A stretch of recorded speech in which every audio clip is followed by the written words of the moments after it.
అహమాత్మా గుడాకేశ సర్వభూతాశయస్థితిః అహమాదిత్య మధ్యంచ భూతానాం అంత ఏవ చ భూతానాం ఏవ చ.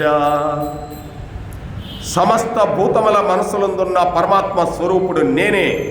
వాటి ఉత్పత్తి నాశనములకు నేనే కారణం పార్థ. అంటే సమస్త భూతాలంటే ఏంటండి? మొత్తం ఈ సృష్టిలో ఏమేమి ఉన్నాయో, చెట్టు చేమ పుట్ట రాయి మొత్తం మనం 84 లక్షల జీవరాశుల్లో ఏమేమి ఉన్నాయో అన్నీ కూడా నేనే సృష్టిస్తున్నాను. వాటి మనసులందున్న పరమాత్మ స్వరూపుడు నేనే. వాటి మనసులో ఉండేది కూడా నేనే. నేను లేకపోతే ఎక్కడ ఉంది? మనస్సు అన్నిటికీ ముఖ్య కారణం. కాబట్టి వాటిని ఉత్పత్తి చేయుట, తీసుకెళ్ళిపోవట నేనే. ఫ్యాక్టరీలో ఉత్పత్తి చేస్తాను, ఫ్యాక్టరీలో నుంచి తీసుకెళ్ళేది నేనే. లోళ్ళు కదండి. ఫ్యాక్టరీలో చక్కెర రెడీ అవుతుంది, ఉంటుంది అక్కడ ఉండదు, టన్నులు బయటకు వెళ్ళిపోద్ది. అలాగే మనం ఉత్పత్తి చేస్తున్నాడు, టన్నులు కూరగాయలు తినేస్తున్నా, నేను టన్నులు బియ్యం తినేస్తున్నా, ఇంకా రకరకాలు తినేస్తున్నా, తీసుకోబోయే మట్టిలో కలిపేస్తాను. నిజంగానండి, ఒక్కసారి ఆలోచన చేయండి. ఎన్ని రకాలు తినుంటామో ఈ శరీరానికి. ఒక్కసారి లారీలు తినేస్తుంటాం మనమే చనిపోయేలారా.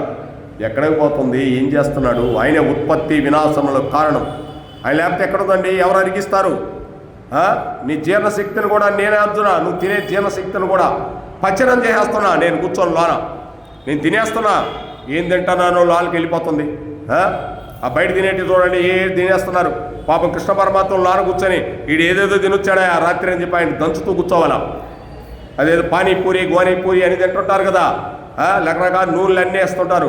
అవన్నీ లోన పేరుకోబోతుంటాయి. అయ్యో పేగులకు పేరుకోబోతుంది, వీడికి జబ్బు వస్తుంది, ఏది పడితే తింటున్నాడే అని చెప్పి గ్యాస్ రూపంలో తీసుకొస్తాడు. డాక్టర్ దగ్గర పోతే నువ్వు బయట తినగాకు, ఏది పడుతుంది పానీపూరులు బోనీపూరులు తినగాకు, జాగ్రత్తగా ఉండు, ఇంట్లో చేసి తినవయ్యా, మీ అమ్మ నన్ను చేసిందంటారు.